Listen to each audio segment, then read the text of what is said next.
சீமான் வந்துங்க அவர் வந்து விஜயலட்சுமிக்கு அவரால் பதில் சொல்ல முடியல. அவர் வந்து ஒரு பொம்பளை பொறுக்கி சீமான். யாரு? பொம்பளை பொறுக்கி சீமான். அதே மாதிரி நியூஸ் 7 சேனலில் ஒருத்தர் இருக்கிறான் நெல்சன் சேவியர். அவன் வந்து அக்மார்க் பொட்ட என்ன அக்மார்க் பொட்ட ஒரு ஒரு ஒரு டிபேட் நடத்துகிற 4 பேருமே ரஜினிக்கு எதிராக பேச வச்சு நீ என்ன அது கன்க்ளூஷன் கொடுக்குற?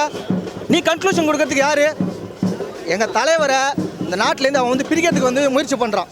நான் திராவிடம் தான் எல்லாமே கேட்குறேன். ஆன்மீக அரசியலாம் என்னன்னு சொல்லிட்டாரு இல்லைங்க, சொல்லிட்டாரா இல்லையா? அப்புறம் எதுக்கு இவங்க திருச்சி பேசுகிறானுங்க? நீ உண்மையாக களத்தில் இன்னும் ஜெயிக்க பாரு. மக்கள் ரஜினி பக்கம் வந்துட்டா உன்னால் ஒன்றும் பண்ண முடியாது. 96லேருந்து மாற்றிக்கிட்டு இருக்கிறாரு. 96லேருந்து இன்றைக்கி 2010 11 வந்தவங்களாம் பேசக்கூடாது. உதயநிதி ஸ்டாலினுக்கு என்ன அருகதை இருக்குது? அவங்க கட்சியில் எல்லாமே குமரன்களா? கேட்குறேன். உதயநிதி ஸ்டாலினுக்கு என்னங்க அருகதை இருக்குது? அவங்க கட்சியில் எல்லாமே குமரன்களா? 96ல் யார் வீட்டு வாசலில் வந்து நின்னீங்க? யார் வீட்டு வாசலில்? இன்னைக்கு என்ன விஜயை வந்து இது பண்ண போறீங்களா? அப்போ விஜயே ரஜினி ஃபேனு தெரியுங்களா? பாட்டு வச்சாரு, என் வாத்தியார் சூப்பர் ஸ்டார். வாத்தியார்னா யாரை சொல்லுவோம்? எம்ஜிஆரை சொல்லுவோம். அப்போ வந்து விஜய் வாத்தியார்னு ரஜினியை சொன்னா ரஜினி எந்த அளவுக்கு உயரத்தில் வச்சிருக்காரு? ரஜினியை எம்ஜிஆர் அளவுக்கு உயரத்தில் வச்சு பார்த்து ஒரு விஜய் இந்த பொய் பாலிடிக்ஸ்க்கெல்லாம் அவர் மாட்ட மாட்டார். வேற அதே மாதிரி ஒன்று சொல்லிக்கிறாங்க. நியூஸ் 18ல் ஒருத்தன் இருக்கிறான் குணசேகரன். ஜேர்னலிஸ்ட் தானா இல்லை வேற ஏதாவதா? இல்லை RS பாரதி சொன்னது உண்மையா? நீ உண்மையாகவே ரெட் லைட் ஏரியாவா? எப்படி அவங்களால பேச முடியுது? இப்படி ஒரு மக்கள் தலைவர் பார்த்து இப்படிலாம் பேசலாமா? களத்துக்கு வரட்டும். வந்ததுக்கு அப்புறம் அவன் துண்டக்கானும் துணியா காடுன்னு ஓடுவானுங்க. துண்டக்கானும் துணியா காடுன்னு ஓடுவானுங்க. நான் தலைவர் தாங்க அடுத்த முதலமைச்சர் எழுதி வச்சிங்க.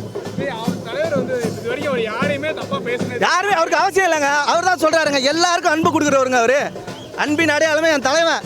அவரை பார்த்து தான் ஒவ்வொருத்தவனும் எண்ணம் போல் வாழ்க்கை அன்பு தான் எல்லாமே அவர்கிட்ட இருந்து எடுத்தது.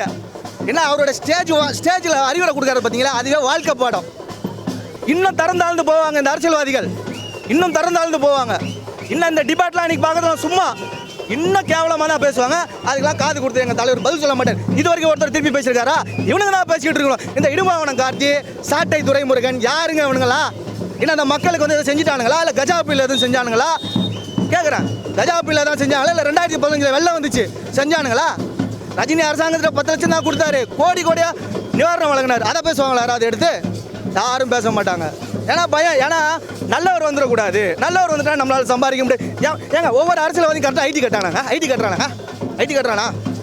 இன்னொன்று விஜய் ஐடி ரெடியும் தலைவருக்கு 18 வருஷமாக நடந்துகிட்டு இருக்க வழக்குமே பின்னப்பட்டு பேசுறது என்னங்க அர்த்தம்? போயிட்டு நாடாளுமன்றத்தில் கூறாப்புல தயாநிதி மாறன் சரியா? அது ஐடி ரைடுக்கும் ஐடி வழக்கு நடந்துகிட்டு எப்படிங்க நீங்கள் மிக்ஸ் பண்ணலாம்? தப்பு தானே அது?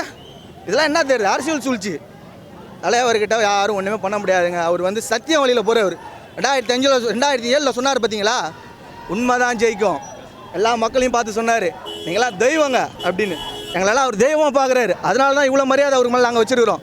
அவர் யாருங்க தரகு ரூபா கீழே இருக்குன்னு நினச்சாங்கன்னா எல்லோரும் அடக்கி வச்சுருக்காரு. அகிம்சையாக தான் நம்மளுக்கு முக்கியம்னு. சண்டை போட ஆரம்பிச்சோன்னு வச்சுக்கிங்க தாங்க மாட்டாங்க. சின்ன பசங்க இந்த விஜய் ரசிகர்கள் எல்லாருமே தவறாக வேறு ஒருத்தன் பேச்சை கேட்டுட்டு பேசுறது. என்ன அவரோட கலெக்ஷன்லாம் கிட்ட வர முடியுமா? 2.0 கலெக்ஷன் எடுத்து பேச சொல்லு. எந்திரனை கிராஸ் பண்ணிட்டாங்களா? எந்திரன் கலெக்ஷனை பீட் பண்ணலையே. அப்புறம் வரட்டும். அவங்களாம் சின்ன பசங்க, இன்னைக்கு பேசுவாங்க, அடிச்சுப்பாங்க, என்ன வேணாலும் பண்ணுவாங்க. அவர் தான் மக்கள் தலைவர். அவர் தான் அடுத்த சிஎம். இந்த நாட்டில் பல லட்சக்கணக்கான ரசிகர்களை நாங்கள் வச்சிருக்கிறோம். ஒரே தேர்தலில் முதலமைச்சர். அந்த புடுங்கில்கிட்ட நான் சொல்றது, ஓ உருவப்படம் பொறிச்ச பதாகைக்கு பால் ஊத்துறவன்ட்ட சொல்லணும். நீ அதுக்கு பதிலாக ஒரு மரத்தை நின்று நீரை ஊத்துறான்னு நீ சொல்லணும். அப்போதான்டா நீ மண்ணை நேசிக்கிற. நீ அப்போதான்டா நீ எனக்கு தலைவன் ஆகிற தகுதியை பெறுவ.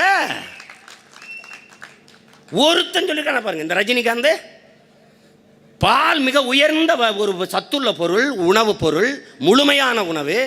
அது கிடைக்காது எத்தனையோ ஏழை தாய்மார்கள் குழந்தைகள் கிடக்குறாங்க. அந்த பாலை போய் என் படத்துக்கு ஊற்றி வீணடிக்காதீர்கள் என்று ஒரு அறிக்கை இதுவரை விட்டது உண்டா?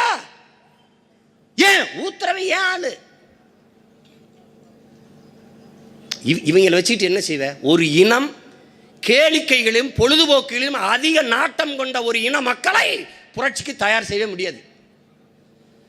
ரஜினிகாந்த் கூட நீ படம் எடுறா, அது கூட பரவாயில்ல. அவன் இருந்துட்டு போன நாற்காலியை கட்டி பிடிச்சி படம் எடுத்துக்கிட்டு இருக்கியே.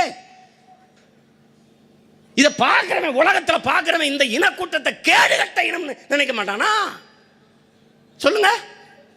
மானமும் வீரமும் உயிரென்று வாழ்ந்த ஒரு இனக்கூட்டம் இப்படி மானம் கட்டு போய் அவர் இருந்து எந்திரிச்சு போயிட்டாரு. அந்த உதவில போய் உட்கார்ந்து படம் எடுத்துக்கிட்டு வருது. பைத்தியக்கார கூட்டம் நினைக்க மாட்டானாடா? பக்கத்தில் இருக்க கேரளாவில் இருக்க மலையாளிகளை பார்த்து கற்றுக்கிற வேணாமா? இன்னும் மம்முட்டி மோகன்லாலோட சிறந்த நடிகர் இருக்கானா? பிரேம் நசீர் சூப்பர் ஸ்டார், மலையாளத்தில் 500 படம் நடிச்சிட்டாரு. ரசிகர்களெல்லாம் மொத்தமாக கூட்டுறாரு. மேடல் நின்று பேசிட்டு இருக்கும்போது பல லட்சக்கணக்கான ரசிகர்கள். நான் கட்சி ஆரம்பிக்க போகிறேங்கிறாரு. கூடத்துலேருந்து சரச்சரன்னு செருப்படுத்தி வச்சுட்டான். சத்தியமாக நடந்துச்சு. அதோட முடிஞ்சு. எந்த நடிகனுக்கும் கட்சி ஆரம்பிக்கணுங்கிற ஆசை இல்லை, முடிஞ்சு. அவனுக்கு தெரியும் உம்மன் சாண்டி வேற, பினராயி விஜயன் வேற, மம்முட்டி வேற, மோகன்லால் வேற. நீ நடிச்சியா கைதட்டுறோம், காசு கொடுக்குறோம், போய்கிட்டே இருந்துருவான்.